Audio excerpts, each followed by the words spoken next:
அனைவருக்கும் எனது பணிவான வணக்கங்கள். இன்றைய தினம் நிகழும் மங்களகரமான குரோதி வருடம் ஆனி மாதம் 2ஆம் நாள் ஞாயிற்றுக்கிழமை. இன்றைய நட்சத்திர தின பொது பலன்களை இப்போது பார்க்கலாம். அசுமணி மகம் மூலம் இதில் பிறந்தவர்களுக்கு இன்று காலை 11 மணி வரை சிறப்பான நாளாக அமைகிறது. பரணி பூரம் பூராடம் இதில் பிறந்தவர்களுக்கு இன்று காலை 11 மணிக்கு மேல் சிறப்பான நாளாக அமைகிறது.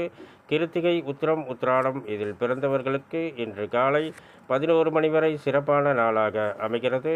ரோகிணி அஸ்தம் திருவோணம் இதில் பிறந்தவர்களுக்கு இன்று காலை 11 மணிக்கு மேல் சிறப்பான நாளாக அமைகிறது.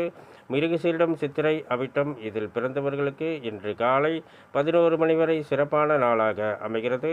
திருவாதிரை சுவாதி சதயம் இதில் பிறந்தவர்களுக்கு இன்றைய தினம் நாள் முழுவதும் சிறப்பான நாளாக அமைகிறது. புனர்பூசம் விசாகம் போராட்டாதி இதில் பிறந்தவர்களுக்கு இன்று காலை 11 மணிக்கு மேல் சிறப்பான நாளாக அமைகிறது. பூசம் அனுசம் உத்திரட்டாதி இதில் பிறந்தவர்களுக்கு இன்று காலை 11 மணி வரை சிறப்பான நாளாக அமைகிறது. ஆயில்யம் கேட்டை ரேவதி இதில் பிறந்தவர்களுக்கு இன்று காலை 11 மணிக்கு மேல் சிறப்பான நாளாக அமைகிறது. இந்த பதிவை பார்த்து கொண்டிருக்கும் அனைவரும் எனக்கு மிகப்பெரிய ஆதரவை தருவீர்கள் என்று நம்புகின்றேன். மேலும் விவரங்கள் அறிய என்றும் புலிப்பாணி என்ற ஜோதிட தலைப்பை பாருங்கள். நன்றி, வணக்கம், வாழ்த்துக்கள்.